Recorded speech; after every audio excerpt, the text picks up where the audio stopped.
दो ही समाजें थीं और दूर दूर शहरों में जो बसे हुए लोग हैं, महानगर में जो सबसे बड़ी समस्या होती है, जो सबसे बड़ा कष्ट होता है, वो समय का ही होता है। क्योंकि आजकल का जो जीवन स्तर है उसमें समय की कमी पड़ गई है।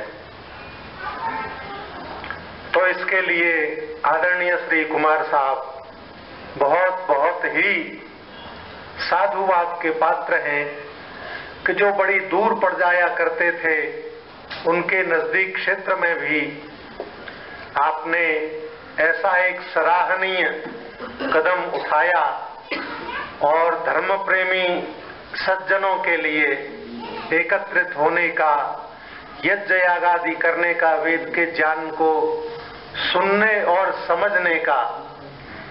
क्योंकि स्वामी दयानंद जी महाराज ने जो तीसरे नियम में संकेत किया है, आदेश दिया है, वो कहा है वेद का पढ़ना और पढ़ाना और सुनना और सुनाना सब आर्यों का परम धर्म है।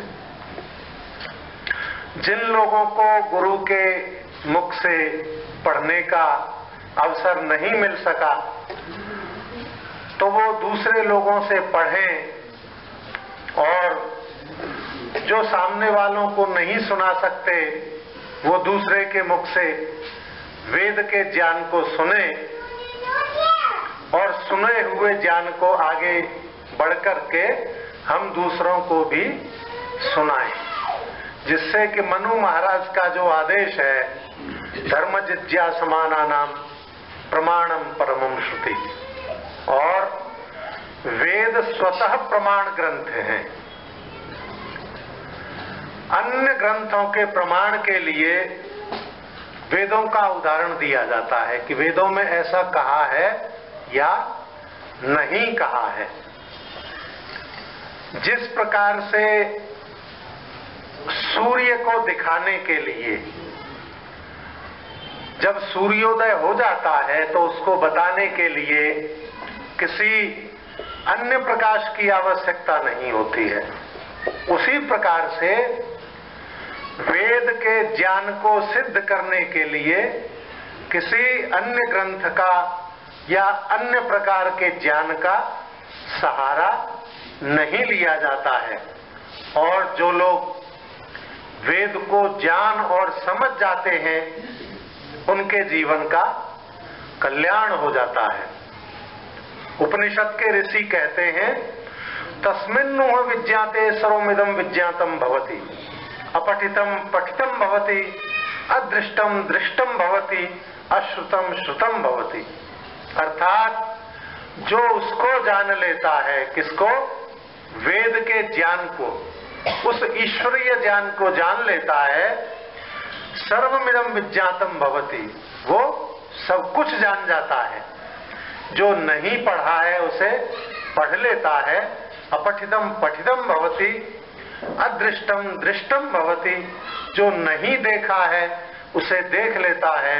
और अश्रुतम श्रुतम भवति, जो नहीं सुना है उसे सुन लेता है। आज एक और भी बड़ा सौभाग्य का दिन है कि मकर सौर संक्रांति है। अपनी वैदिक परंपरा के अनुसार आज से अब तक जो सूर्य की गति मकर राशि में रहा करती थी, अब इसके बाद जो सौर राशि है, सूर्य की गति सौर राशि की तरफ आ जाएगी। संक्रांति अर्थात आगे कदम बढ़ाना। दो शब्द अक्सर सुनने में आते हैं, क्रांति और शांति। शमु शांतव से शांति शब्द बनता है, जिसके अंदर स्थिरता होती है, किसी प्रकार की हलचल नहीं होती। और दूसरा शब्द है क्रमु पाद विक्षेपे से क्रांति शब्द बनता है। संस्कृत में, जिसका अर्थ है आगे की तरफ कदम बढ़ाना। किसी बहुत बड़े अशांति या कोई बहुत बड़ी हलचल या उसका अर्थ क्रांति नहीं है, अपितु जब हम किसी अगली क्रिया के लिए कदम बढ़ाते हैं तो उसका नाम क्रांति है, अगला कदम बढ़ाने के लिए। तो आज जो मकर सौर संक्रांति का दिन है, वैदिक परंपरा के अनुसार आज आप लोग देख रहे हैं कि हमारा जो जीवन है वो बड़ा ही कष्टों से परिपूर्ण होता जा रहा है। क्या हम लोगों ने कभी ये विचार किया कि क्यों इतने ज्यादा कष्ट, यद्यपि सुख सुविधाओं की आज कोई कमी नहीं है और कदम कदम पर सुख और सुविधाओं को बढ़ाने के प्रयोग किए जा रहे हैं, इसके बावजूद भी जो मानवीय जीवन है वो बहुत ही अशांति और कष्ट क्लेशों से परिपूर्ण होता चला जा रहा है। क्योंकि ऋषि मुनियों ने जो हमको जीवन जीने का तरीका बताया था, अभी आप सबने मिलकर के यज्ञ किया, तो आप लोग बड़े सौभाग्यशाली हैं। और शतपथ ब्राह्मण का ऋषि बार बार कहता है, आयुर्यज्ञेन कल्पताम, प्राणो यज्ञेन कल्पताम, मनो यज्ञेन कल्पताम, चक्षुर्यज्ञेन कल्पताम, श्रोत्रम यज्ञेन कल्पताम, यज्ञो यज्ञेन कल्पताम।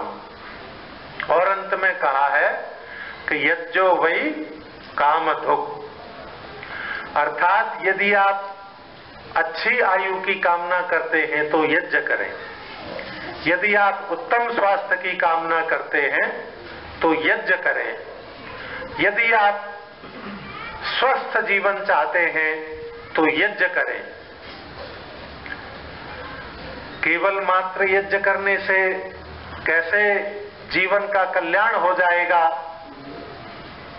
और क्या ये कुछ समय की हुई क्रिया बहुत ही मान्य है, मानने योग्य है? यदि आप इसके मंत्रों पर और इसमें जो क्रियाएं की जाती हैं उन पर कुछ विचार करेंगे, चिंतन करेंगे, मनन करेंगे, तो यज्ञ की जो पूरी की पूरी थेरेपी है, जो पूरी की पूरी प्रक्रिया है, वो बहुत ही साइंटिफिक और ऑथेंटिक है। साइंटिफिक अर्थात इसके अंदर एक बहुत बड़ा विज्ञान छिपा हुआ है और प्रामाणिक है। हमारे ऋषि मुनियों ने, हमारे पूर्वजों ने प्रमाण पूर्वक, मनु महाराज कहते हैं, अग्नौ प्रास्ताहुति सम्यक आदित्यम उपतिष्ठते, आदित्या जायते वृष्टि, वृष्टिरन्नम ततः प्रजा।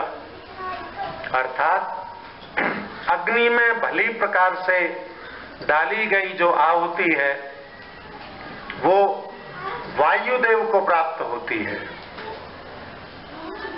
वो वातावरण में मिलती है और वायुदेव से बहुत दूर दूर तक फैलते हुए वो सभी मनुष्यों को उसकी जो सुगंधी है, उसका जो सार है, उसका जो तत्व है, वो हम, आप और सभी लोगों को मिलता है। बहुत बहुत दूर तक वो सभी लोगों को प्राप्त होता है। एक बार आर्य समाज इंदिरा नगर में मैं भी आया हुआ था और एक बड़े अच्छे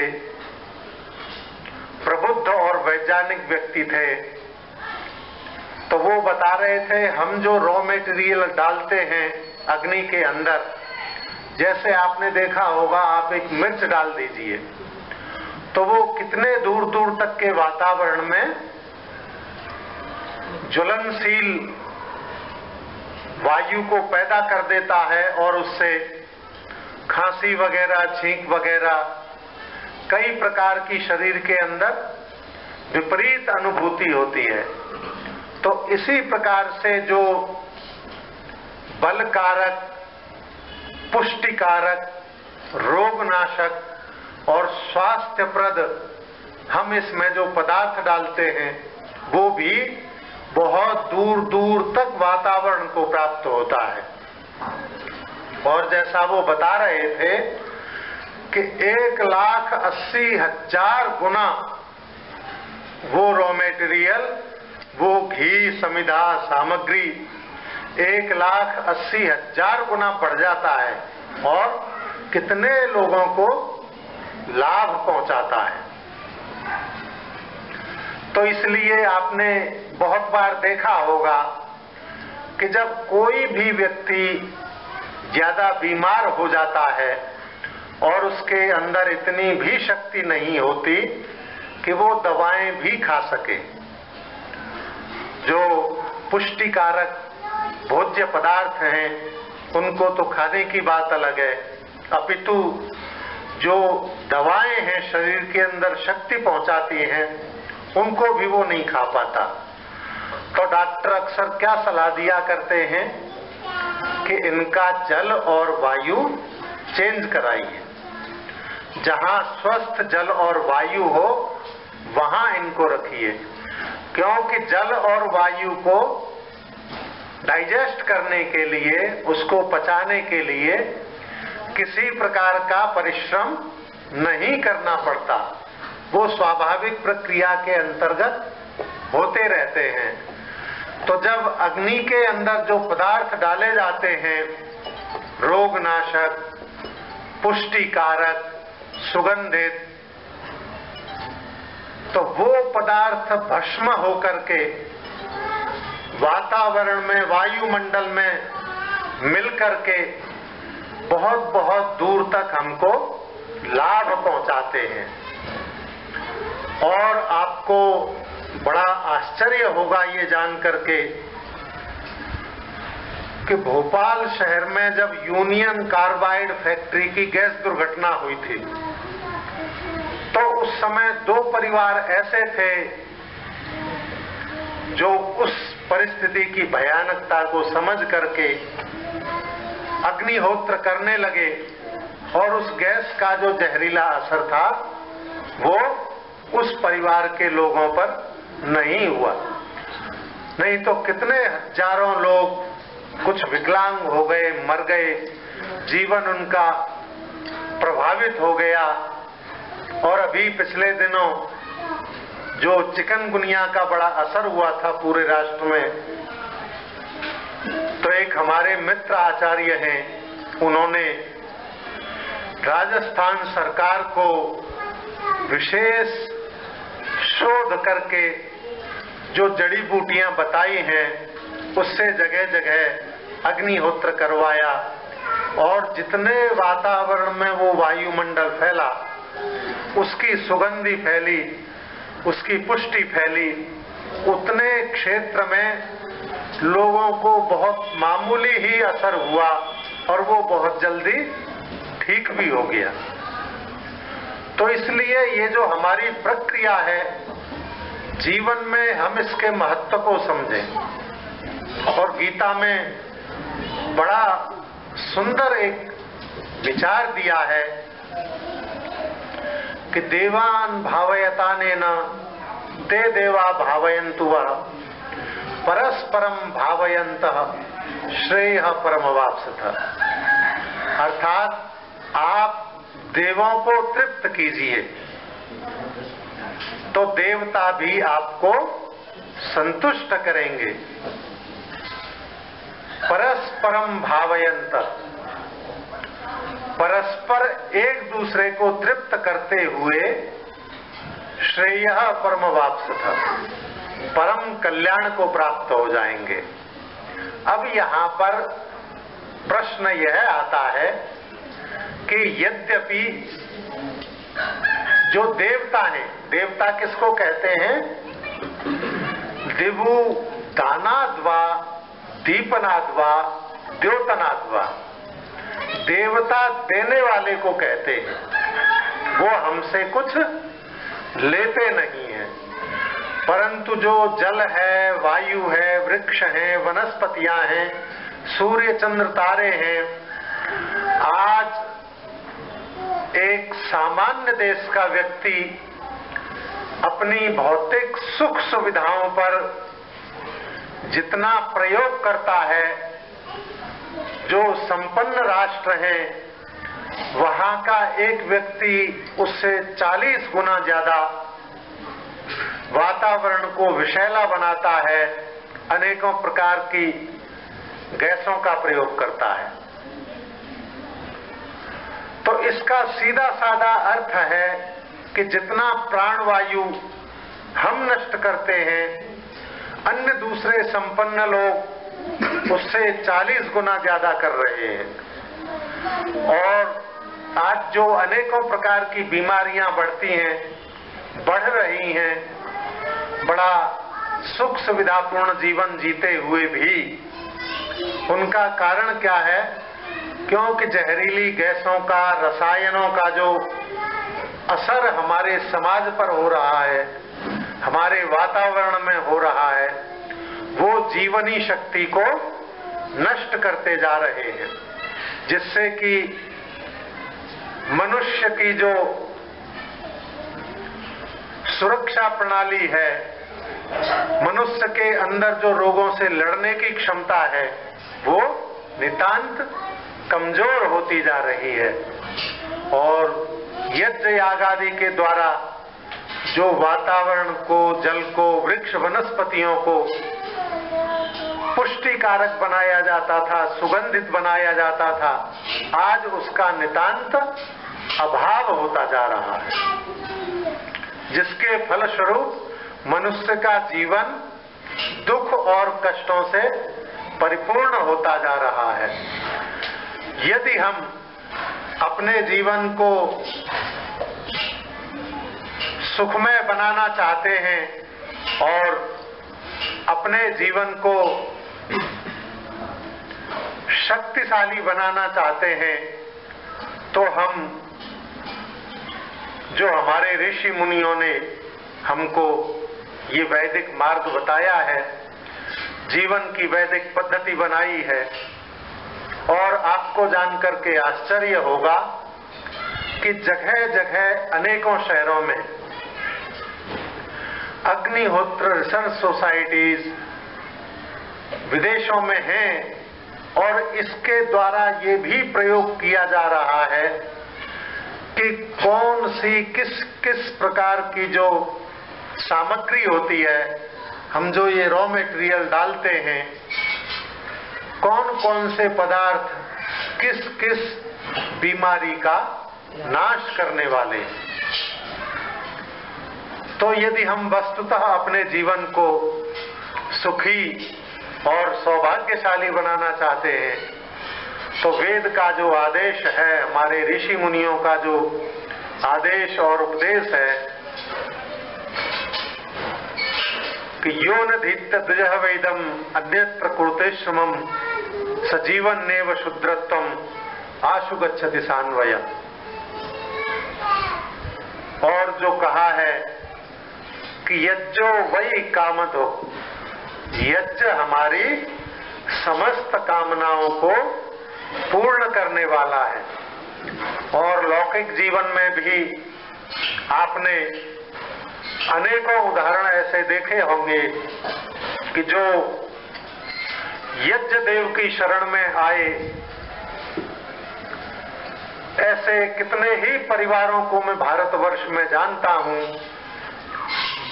जो अग्निहोत्री हैं, और परम पिता परमात्मा की कितनी अपार कृपा उनके ऊपर है। क्योंकि आयुष कामो यजेता, धन कामो यजेता, स्वर्ग कामो यजेता, बल कामो यजेता, आयुर्यज्ञेन कल्पताम, प्राणो यज्ञेन कल्पताम, चक्षुर्यज्ञेन कल्पताम, श्रोत्रम यज्ञेन कल्पताम, यज्ञो यज्ञेन कल्पताम। तो आज आज का जो हमारा शुभ दिन है मकर सौर संक्रांति का, हम ईश्वरीय व्यवस्था के अंतर्गत चलते हुए आज जल, वायु और वृक्षों को जो हानि पहुंचाई जा रही है अनेकों प्रकार की रासायनिक गैसों के द्वारा, यदि हम जो प्रार्थना करते हैं सर्वे भवन्तु सुखिनः, सर्वे सन्तु निरामया, सर्वे भद्राणि पश्यन्तु मा कश्चित् दुःख भाग् भवेत्। और एक विशेषता आप देखेंगे तो वेदों में जहां भी प्रार्थना की गई है, आप किसी भी अन्य धार्मिक ग्रंथ को ले लीजिए, जितने भी मत, मजहब, संप्रदाय हैं, सब में व्यक्तिगत प्रार्थनाएं की गई हैं कि हे प्रभु मेरा जीवन कल्याणकारी हो। Oh God give me daily meals, अर्थात मेरे प्रतिदिन के आप आहार की व्यवस्था कीजिए। परंतु जहां भी हमारे शास्त्रों में है, क्या प्रार्थनाएं की गई हैं? सर्वे भवन्तु सुखिनः, अभी आप लोग कर रहे थे, सुखी बसे संसार सब, दुखिया रहे न कोई, ये अभिलाषा हम सब की मेरे भगवन पूरी होए। और जब हम ब्रह्म यज्ञ करते हैं, संध्योपासना करते हैं, तो क्या प्रार्थना करते हैं? योस्मान द्वेष्टि यम च वयम दिश्मः तम वो जम्भे दद्मः। हे प्रभु, जो हमसे द्वेष करते हैं या हम जिनसे द्वेष करते हैं, हम उसको आपकी न्याय रूपी दाढ़ के अंतर्गत समर्पित करते हैं। तो जीवन जीने का जो सबसे पवित्र और सर्वमान्य एक तरीका है, वो वेदों का अनुसरण है। हम वेदों को जाने और समझें।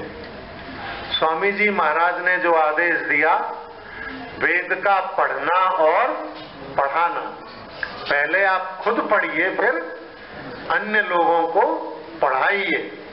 और जिनको परिस्थितिवश पढ़ने पढ़ाने का मौका नहीं मिल पाया, तो कहा सुनना और सुनाना।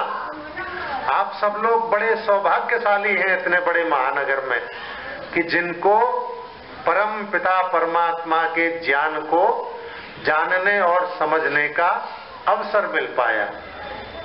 सबका जो जीवन स्तर है लगभग इसी प्रकार का होता है। और जो लोग ये कहते हैं कि जी काम इतना है कि समय ही नहीं मिल पाता, तो कितने अभागे हैं वो लोग। आप कल्पना कीजिए कि परम पिता परमात्मा ने सामने मुख बनाया, उसके ऊपर नासिका बनाई और उसके ऊपर आंखें बनाई। तो हम जो खाते हैं, पदार्थ ग्रहण करते हैं, यदि मुख सामने बनाया होता और नासिका पीछे बनाई होती, तो हम जो उठाते हैं सबसे पहले आंखों से देख लेते हैं कि इसमें कोई खराब पदार्थ तो नहीं है, और नासिका के पास आने पर सूंघ भी लेते हैं कि ये सड़ा गला तो नहीं है, और उसके बाद मुंह में उसको ग्रहण कर लेते हैं। तो परमपिता परमात्मा की कितनी बड़ी कृपा है कि एक साथ तीन क्रियाएं हो रही हैं, और मनुष्य का कितना दुर्भाग्य है कि उसके पास दुनियादारी में फंस करके उसको याद करने का, उसका धन्यवाद करने का थोड़ा सा भी समय नहीं है। तो हम लोग जीवन में इस रहस्य को समझें और समय की मर्यादा को ध्यान में रखते हुए मैं सभी के कल्याण की कामना करता हुआ परमपिता परमात्मा हम सभी को ऐसा सद्बुद्धि शक्ति और संबल प्रदान करें, जिससे कि हम वेदों के बताए हुए मार्ग पर चलते हुए अपने जीवन को और अपने समाज को कल्याणकारी बना सकें। ओम शांति शांति।